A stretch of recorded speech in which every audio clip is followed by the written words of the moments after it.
What's up, guys? I'm Cade Smith. I'm Monty Bognar, and this is the effects of drugs and alcohol on workplace performance and safety. So let's start off with what are drugs and alcohol. So drugs are substances that change a person's mental or physical state. Alcohol can disrupt the brain's communication pathways, affecting mood, behavior, and coordination. A lot of us have been around drugs and alcohol at some point in our lives, whether we took it or at home or at the JC, high school, wherever. Before we roll into the effects in the workplace, let's talk about the effects of drugs on the human body.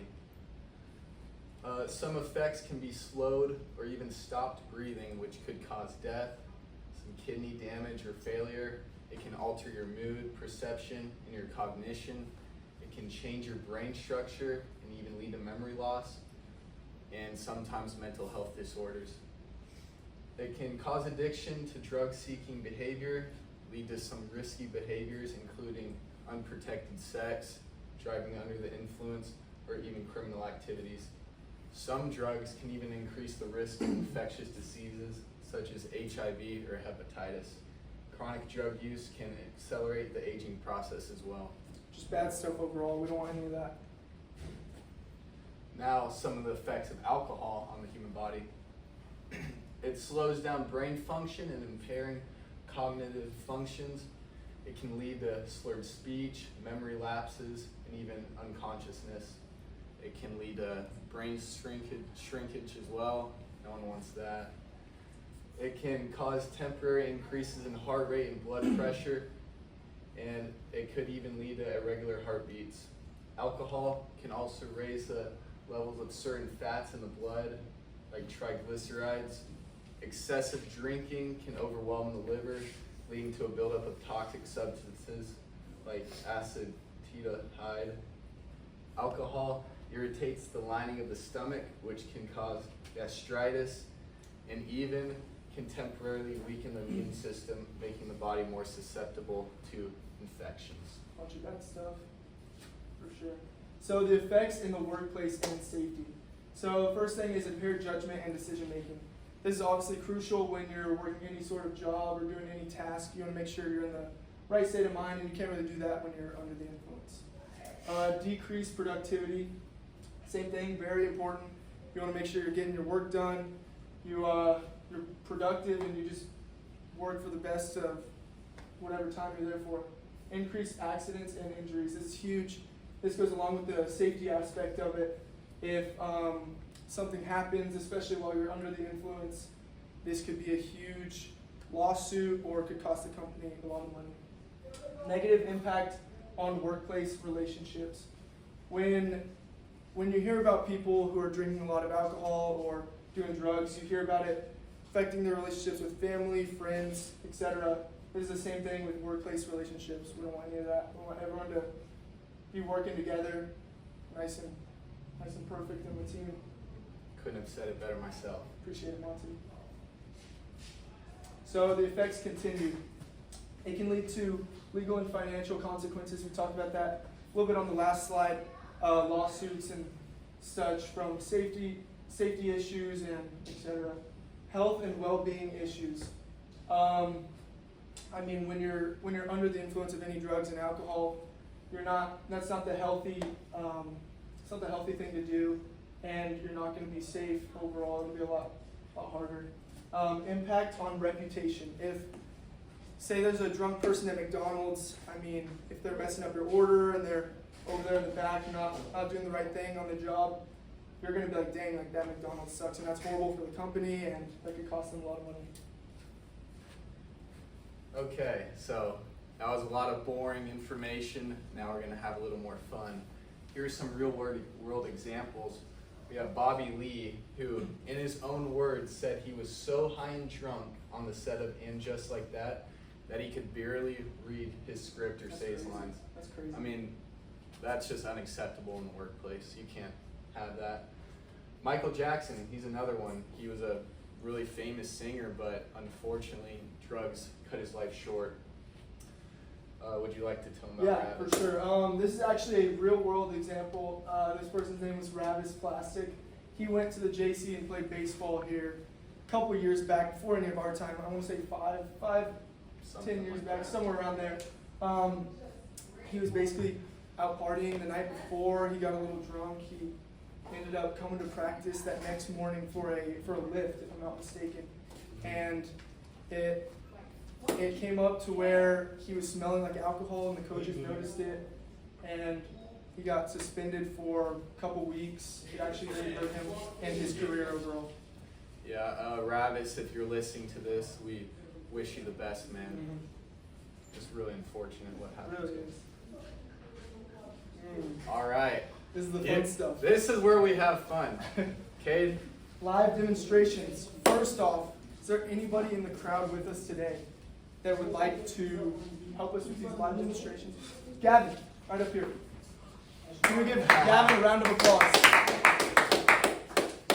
One more person. Anybody? Oh, Donovan Becerra. On. Another round of applause. Welcome. Texas Tech commit, right here, just recently. I want everyone to wish him a congratulations. Do I get on the inside? Yeah, of course. So basically what we'll be doing today is we have a bat. Monty, if you will display the bat. Here's the bat. We're going to have one drunk contestant. Let's see. Let's go with Don. Ask him about their GPA. Okay, yeah, let's do that. Donovan, what is your GPA here at NMJC? Here I have a 4.0 GPA. That's awesome. Been really getting ahead on the studies. What about you, Gavin? Rounded up, it's like a 1.72. That's fine. I think. That's yeah. fine. I mean, everyone has rough patches. But it's, yeah. We're Get it working done. on it. Yeah, get it up. Yep. That's all that matters. So, All right, so back to the bat. We're basically going to be doing what's called dizzy bat. So Donovan, you might want to take your glasses off for this experiment. He's going to put the bat on his forehead and spin around 15 times. It's going to get him a little dizzy, not in the right state of mind, kind of like a person under the influence of drugs or alcohol would feel. While Gavin here is going to be perfectly fine, just normal. He's going to be the sober person in this experiment. And we're going to have two papers. I'm not going to show them the math facts yet. The exact same papers, same questions. And they're going to have to solve these when he is drunk and when he is sober. We'll do that right over there. So let's go ahead and get these 15 spins out of the way. Yeah. I'll be on that close. You'll be over there? Yeah. Okay. I'm going to go ahead and put them down when y'all are ready. Right. So let's count for them. How about that? Ready? 1, 2, A little faster, Doug. 3, 4, 4, 5, 5, 6, 6, 7, 8, 8, 9, 10. 5 more. Keep going. 11, 12, 13. Keep going. 14 and 15. Perfect. All right. I'll take the bat. I'll take All right. the bat. Over here. Get it. Bring the camera over here, Rock, please. Go ahead and start solving these math facts. God, get right. Time. There we go. Wow, wait. By the Who wood or finished what? first? Oh my. Show him the answers. Let's see.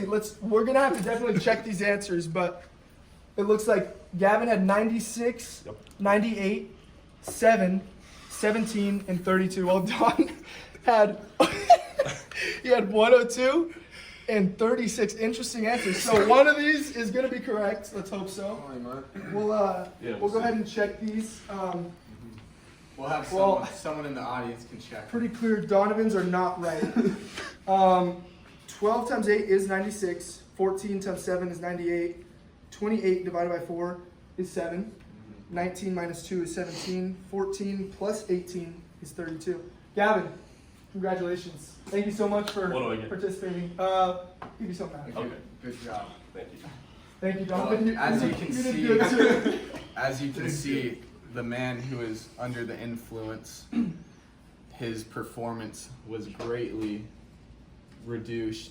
I mean, he has a 4.0 and he couldn't answer simple math problems, while the guy with the 1.7 GPA just flew through it. Yeah. I mean, if that doesn't tell you, Nothing wrong with the 1.7 GPA though. I mean, 1.72. I'm sorry. 1.72. all right. Anyways, let's get back to business now. That was fun, but we have to talk about. More information. Okay, so here's some safety facts. Employees who have access to EAPs are 37% less likely to experience work-related issues related to substance abuse. It's a crazy stat. That's a pretty huge number. That is. Employees who use marijuana are 55% more likely to be involved in a workplace accident than non-users. And lastly, employees who consumed alcohol before coming to work were involved in 28% more workplace accidents compared to those who abstained. Wow. I mean, those are huge numbers. Crazy numbers. The statistics don't lie. Could really put a company under or help them Mhm. succeed. A picture is worth 1,000 words. I mean, not much needs to be said here. Got a guy on the job, bottle of something, who knows what, but he's not doing too hot. Yeah. So Don't be this guy. don't be this guy. Be better. So what drugs are okay? So we'll start off with herbal remedies. So this is like vitamin D, vitamin C, stuff like that. This could be used for stress and anxiety, just reducing that sort of stuff. You also have prescription medications such as pain relievers, I mean, if you had a surgery 2 weeks prior, you might need something like this, maybe something for diabetes or low blood pressure and stuff like that. You also have over-the-counter medications, more pain relievers or fever reducers. I mean, if you're taking Mucinex on the job, it's to be honest, not going to do much. Same with Advil, stuff like that. You may have a prescription for certain drugs. It is smart to talk to your supervisors about these prescriptions just to make sure y'all are on the same page and they're not thinking anything else of it. Okay. How to limit drugs and alcohol in the workplace. So the first thing we have to do is implement a clear drug and alcohol policy. I mean, you just have to tell your employees what the deal is, let them know that it's not allowed in this company, and that will help limit it. Another way is to promote employee assistance programs, which are EAPs. They offer support that provides confidential counseling and treatment for employees struggling with substance abuse. This is what we were talking about on the last slide when we said EAPs. One of those stats was talking about it. Mhm. Also conduct regular and random drug testing. When employees don't know if they're going to be drug tested or when they're going to be drug tested, they're going to be a lot more hesitant to try drugs or even alcohol for that matter. And lastly, create a positive work environment. I mean, foster a healthy workplace culture that emphasizes well-being, open communication, and respect, and that will greatly reduce stress among the workplace, and also the likelihood of substance abuse will go down. So here's our works cited page. Nothing much really for y'all to see, but so since we're not here with y'all today, we really wanted to be. We're actually away on a baseball trip to Seminole, Oklahoma, but we wanted to leave y'all with this quote today because we really think it could benefit y'all throughout the day or the week or even the month maybe. Are you willing to sprint if the distance is unknown?